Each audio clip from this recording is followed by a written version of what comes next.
Pengakuan sementara terduga pelaku pembunuhan ibu dan anak di Rejang Lebong, Bengkulu gegara kesal. Tepat 7 hari pelariannya, terduga pelaku pembunuhan ibu dan anak, Gu, 44, warga desa Tasikmalaya, Kecamatan Curup Utara akhirnya tertangkap pada Rabu, 7 Mei 2025, pagi. Terduga pelaku ini berhasil diamankan di sebuah tempat yang ada di Kabupaten Karawang, Provinsi Jawa Barat, Jabar. Dari pengakuan sementaranya, terduga pelaku membunuh istrinya I Setia, 42, dan anak tirinya Gaidah Marwa Wijaya, 14, karena kesal. Karena saat pertengkaran yang terjadi saat itu, ada perkataan korban yang memicu emosi pelaku meledak. Hal ini disampaikan pelaku saat ditanya petugas ketika diamankan. Saat itu pelaku mengatakan ia kesal dengan korban, yakni pada perkataan atau omongan yang dilontarkan korban sebelum kejadian. "Kesal Pak," ucap pelaku. Di mana memang pada Rabu, 30 April 2025, pagi, pasutri itu terlibat keributan atau cekcok. Dan diduga di sanalah kejadian pembunuhan itu terjadi. Karena tak lama setelahnya, terduga pelaku terlihat meninggalkan rumah kontrakan itu dan menghilang. Adapun untuk kedua korban baru ditemukan pada Jumat,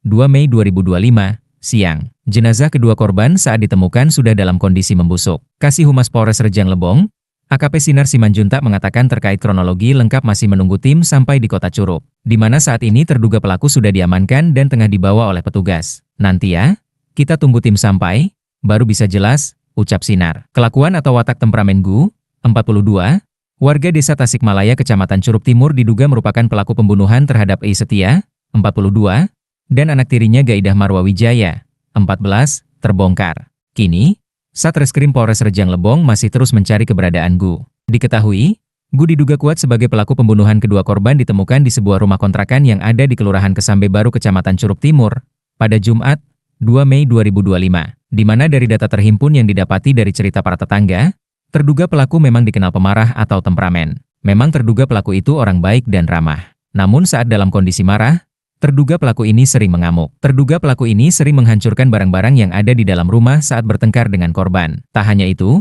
terduga pelaku juga bahkan sering memegang sajam.